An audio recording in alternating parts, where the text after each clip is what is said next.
So every project starts with pricing, and the customers obviously want to know how much is it going to cost. But of course, there are many factors that are going to influence that, such as the materials we're using, the time of day, the length of warranty, and really we need to work out first exactly what we're installing and where we're installing it, then we can decide the other things. Now, by measuring and documenting everything in detail, we capture all the aspects of the job to ensure our quotes are thorough and transparent.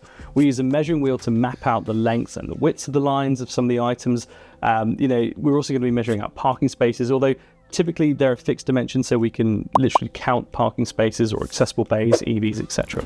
And of course, there are times where site visits aren't possible. Unfortunately, technology brings us to the site and we're able to map it out, measure distances, and produce a project plan completely remotely.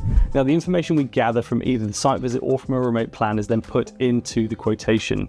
Now, the quotation itself, it isn't just about price, it's a clear and concise reflection of the project's specific needs, ensuring that there are no surprises, and that the first thing we need to ensure ultimately is when we turn up to do that job, we're both on the same page about what's going to happen, what's going to be installed, and exactly what isn't. That's the main fundamental thing you're going to have to agree with your customers, so it must be concise and clear.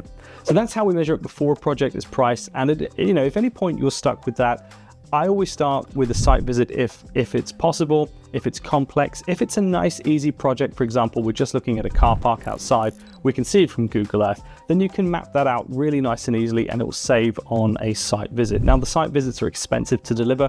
You've got to travel there, you've got the cost of the fuel, the time, the labor, etc. But also you've got to then come back and put that quote together. Now, there is something to be said for going out to meeting your customers, because that honestly is the best way to sell. But if you need to do your quotes remotely, let's say you're getting 5 or 6 quotes a day, which we typically have to do, we can't go and visit all of these sites. And quite honestly, they don't all warrant it. Sometimes it literally is just measure out what's there through Google Earth, send it to the customer. That's enough.